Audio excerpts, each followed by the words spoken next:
Fala galera, Chablé aqui, tudo beleza? Esse é o nosso primeiro vídeo de 2022, então feliz ano novo para todo mundo aí. E eu quero neste primeiro vídeo do ano trazer para vocês uma câmerazinha super legal que foi lançada há bastante tempo, mas que ainda é muito relevante agora em 2022. Eu estou falando dela, a Sony Alpha 7.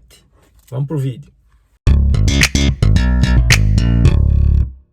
Essa câmerazinha, que foi lançada em 2014, possui um sensor full frame de 24.3 megapixels e entrega um arquivo RAW de 14 bits. Isso significa muita profundidade de cor, trazendo para o mundo real possibilidades enormes de ajustes do RAW. Ela inaugurou a linha 7 da Sony, que trouxe o primeiro sensor full frame para uma mirrorless compacta, dando início a uma série de câmeras com esse novo processador Bionic X, que traz um buffer maior, maior sensibilidade, baixo ruído e muito mais precisão no foco. O foco dessa câmera tem aquela mesma tecnologia que vocês já viram na Nexus 7, que tem um vídeo aqui no canal. Porém, eles evoluíram muito aqui, aumentando drasticamente a quantidade de pontos de foco e incluindo nessa belezinha o foco por fase, o que deixa o foco muito mais preciso, sendo 117 pontos de foco por fase e apenas 25 por contraste. Como o foco por fase é muito mais eficiente, então eu acabo nem utilizando o foco por contraste. Ela possui um sistema de foco com detecção de rosto e também com detecção de olho humano, e você pode selecionar entre o olho esquerdo e o olho direito, mas essa função não está disponível no vídeo e também só é possível usando o modo AF Single. Como eu utilizo bastante o modo contínuo, acabo não fazendo uso dessa função de olho, mas a detecção de rosto dela é muito competente, então já resolve em 100% dos casos.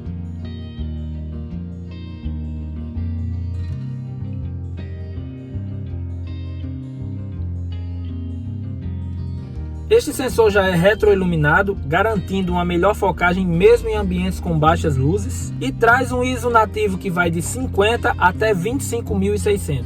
Ela faz 5 fotos por segundo, o que não é algo tão rápido, mas não é problema, já que essa câmera não foi pensada para ser uma câmera de esporte, por exemplo. Ela é uma câmera super compacta, mede apenas 12,6 cm por 94 por 55. Mas apesar de ser muito pequena, ela possui um grip super confortável, ele é largo, então encaixa muito bem, mesmo quem tem mãos grandes, como as minhas, por exemplo. Ela cabe perfeitamente na palma da minha mão e eu ainda assim consigo segurar muito bem, ela fica bastante ergonômica. Eles buscaram um visual vintage, que deixou a câmera super charmosinha.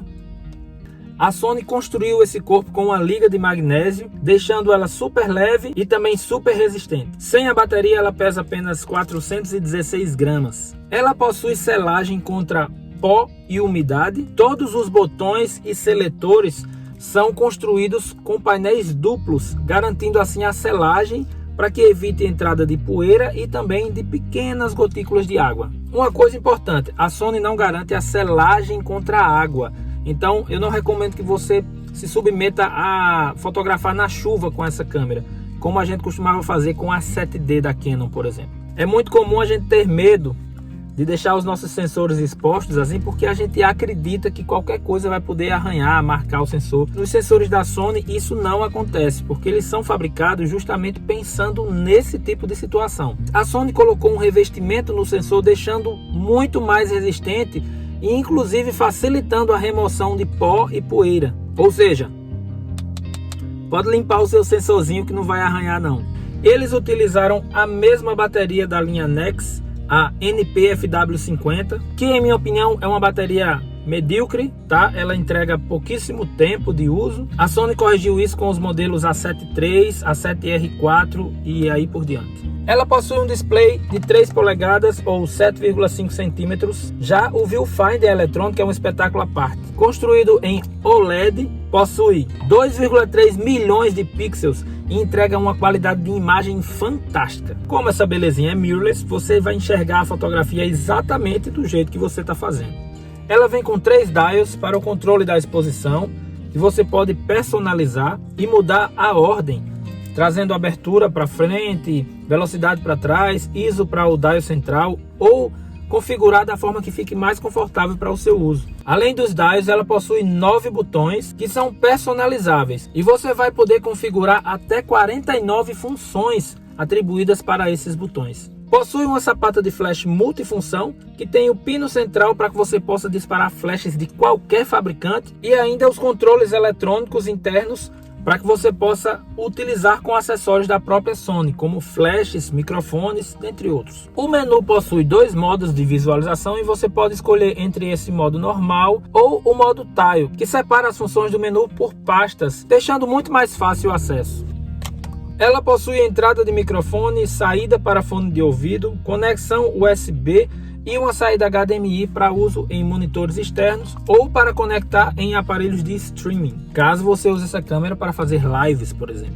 Além disso, ela tem conexão Wi-Fi e NFC, possibilitando a transmissão das suas fotos diretamente para o seu smartphone já na hora do clique. Clicou, você pode diretamente já enviar as fotos para o smartphone para de repente postar nas redes sociais ou mesmo apresentar um preview para o seu cliente. Ela tem uma compensação de exposição de mais e menos 5 e tem uma roda dedicada à seleção de compensação de exposição. Porém, com a roda, ela fica limitada a apenas mais e menos 3 pontos. A autonomia de bateria é de apenas 270 fotos e de 60 minutos para vídeo. A sincronia de flash dela é de 1/250, o que é muito legal. E ela se comunicou muito bem com a linha Godox de flashes, o que é muito legal porque você não precisa gastar uma pequena fortuna em flashes do próprio fabricante. Vale lembrar que ela também funciona muito bem com a linha de rádios transmissores da própria Godox.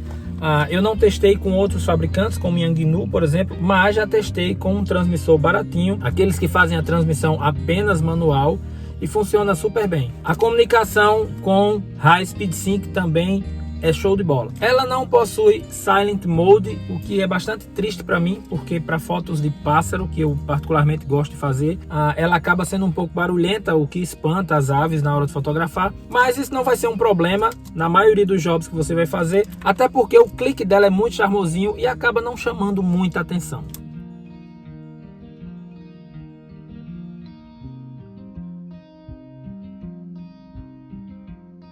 Ela faz vídeo em 1920 por 1080, 24, 30 e 60 fps. A máxima qualidade de arquivo dela é de 24 mbps. Porém, ela trabalha com o formato AVC HD da Sony e entrega o arquivo em MTR, que eram formatos utilizados nas câmeras de broadcast da Sony. Esse formato ele é pouquíssimo compactado e ele entrega bastante qualidade de vídeo e uma flexibilidade de edição muito legal. Mas a profundidade de cor para os vídeos é de apenas 8 bits.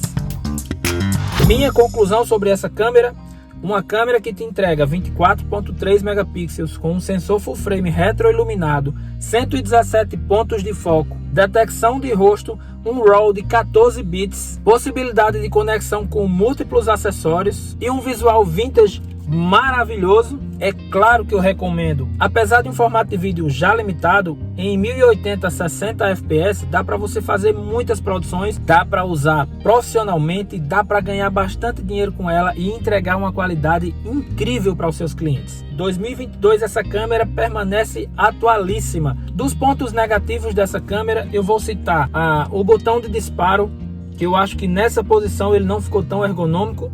Deveria ser aqui na posição de baixo, porque fica mais ergonômico, mais natural para sua mão. O outro ponto negativo, ao meu ver, é o formato de vídeo. Esse formato MTR, ele acaba ficando muito pesado para alguns editores, já que a Sony otimizou para que você utilizasse o editor próprio dela, que é o Sony Vegas. Eu acabo convertendo todos esses formatos para MOV ou MP4, para que ele me dê um preview mais suave na hora que eu estou editando vídeos. Mas honestamente isso não é um problema. Eu particularmente não gosto, apesar de que a qualidade do vídeo é excelente. O formato que não me é muito simpático, mas isso não chega a ser um problema. E claro, os outros dois contras dessa câmera é o fato da bateria ser muito pequena, durar apenas 270 cliques. Você consegue aumentar a quantidade de cliques por bateria utilizando apenas o Viewfinder, o que é legal porque o viewfinder oferece muito mais qualidade. Existem alguns grips verticais para ela, a própria Sony fabrica um, o preço não é tão alto, acho que cerca de 500, 600 reais, e você pode utilizar 2 baterias por vez com esse grip. E o último contra que eu encontro nessa câmera é a falta do Silent Mode. Pô, custava colocar um Silent Mode. A última versão do firmware dela é a 3.2 e a Sony já não lança mais nenhuma atualização para o software dela, já que ela já está fora de linha há bastante tempo. Se você tiver o interesse de adquirir este modelo em específico, eu recomendo você comprar para fotografias e escolher alguns outros modelos mais modernos para vídeo. Minha conclusão: Sony Alpha 7, uma ótima câmera para se usar em 2022. Acho que é isso, espero que vocês tenham gostado do vídeo. Se você ainda não conhecia esse modelo, deixa o seu comentário aqui. Obviamente que a Sony possui uma linha muito vasta de câmeras.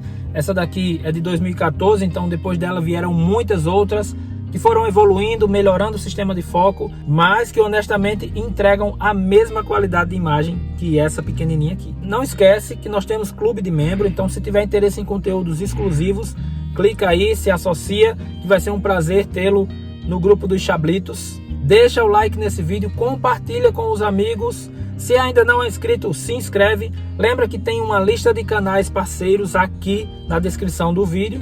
E claro, a gente se vê no próximo vídeo. Tchauzinho!